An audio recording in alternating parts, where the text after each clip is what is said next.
নমস্কার বন্ধুরা, আমার রান্নাঘরে আপনাদের সবাইকে স্বাগত জানাই। এই সময় প্রচুর পরিমাণে বাজারে কাঁচা আম উঠেছে, কাঁচা আমের আজকে একটা রেসিপি করব, বুঝতেই পাচ্ছেন। ক্যান্ডি বানাবো কাঁচা আমের, ভীষণ ভালো হয়, টেস্ট হয় খেতে। বাচ্চারা তো ভীষণই ভালোবাসে ক্যান্ডি, তো বাড়িতে বানিয়ে দিলে ওরা ভীষণ মজা করে খায়।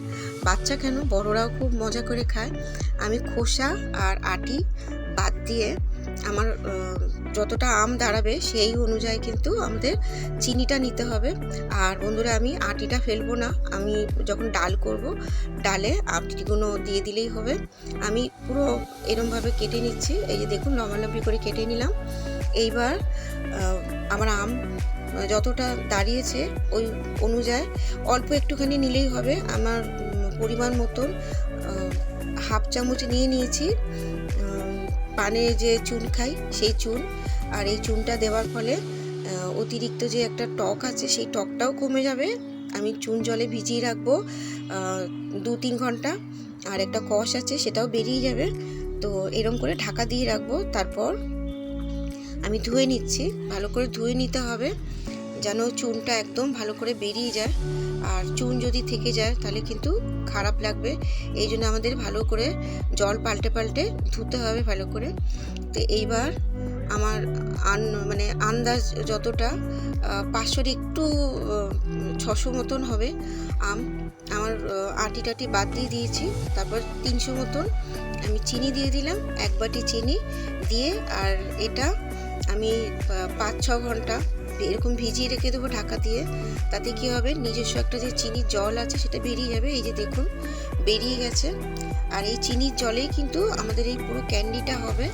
তো আমি এবার একটা কড়াই এই চিনির রস সমেত আমি চিনির আমটা দিয়ে দিলাম। ক্যান্ডি বানাবো এবার, আমাদের ক্যান্ডি বানানোর প্রসেসটা এবার শুরু হলো।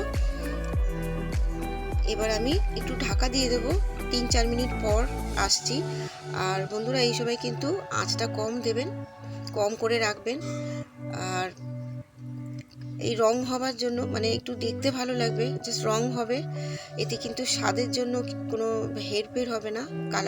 কালারটা দিচ্ছি বলে অরেঞ্জ ফুড কালার দিয়ে দিলাম, তো আপনারা নাও দিতে পারেন, এটা দেখতে ভালো লাগবে, শুধু দিয়ে দিলাম ওই জন্য একটু। তো আমি ঢাকা দেওয়ার পর আরও 2-3 মিনিট পর এসছি, দেখুন কতটা পাতলা আছে। তো আপনারাও কিন্তু এরকম অল্প করে নাড়বেন মাঝে মাঝে, আর ঢাকা দিয়ে দেবেন, আঁচটা একদম কমিয়ে দেবেন। আর কতটা নরম হয়েছে একটু দেখিয়ে দিচ্ছি। এই যে দেখুন, একটু চাপ দিলে আমার আমটা যে নরম হয়ে গেছে, কিন্তু এরকম যেন গোটা গোটা থাকে। কতটা পাতলা আছে দেখতে পাচ্ছেন তো। তো ওই রকমভাবেই আমাদেরকে নাবাতে হবে, ওই জন্য আঁচ কিন্তু একদম কম করে রাখবেন। আমি ফ্লেমটা অফ করে দিয়েছি। 2 মিনিট পর এবার আমি কড়াই থেকে এই যে ঝুড়িতে রেখে দিলাম এক্সট্রা যে রস সেটা বেরিয়ে গেল। আপনারা এরকমভাবে রাখবেন। তারপর আমি রোদে দেব। তো আমি এবার রোদে দিচ্ছি। 2 দিন রোদে দেওয়ার পর আপনারা রোদটা বুঝে করবেন। আপনাদের এক দিন তো রোদ কম বেশি হয়, তো আমার 2 দিনেই রোদ কিন্তু রোদ খাবার পর এই যে দেখুন কত সুন্দর হয়ে গেছে, একদম কত বড় বড় ছিল আমগুলো। তো আমি এবার এরকমও খাওয়া যায়, কিন্তু আমি একটু চিনির গুঁড়ো দিয়ে দিলাম, এতে কিন্তু আরও বেশি টেস্টি লাগবে। বাচ্চা বড় সবাই খুব মজা করে এই ক্যান্ডি খায়। আমার ঘরে তো সবাই খুব মজা করে খায়, আমাকে বাইরে থেকে কিনতে হয় না। আপনাদের এই ক্যান্ডির রেসিপি যদি ভালো লেগে থাকে, আপনারা প্লিজ একটা লাইক করে দেবেন আর পাশে থাকবেন আমার।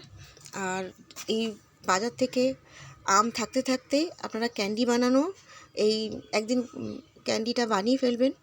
আর বন্ধুরা, এটা ছিঁড়ে দেখিয়ে দিচ্ছি, বাইরেটা খুব শক্ত হয় আর ভেতরটা ততটাই নরম হয়, একটু দেখিয়ে দিলাম। এই যে দেখুন। তো আপনারা কমেন্ট করে জানাবেন কেমন হলো, আর অবশ্য করে আপনারা বানাবেন। ভালো থাকবেন সবাই।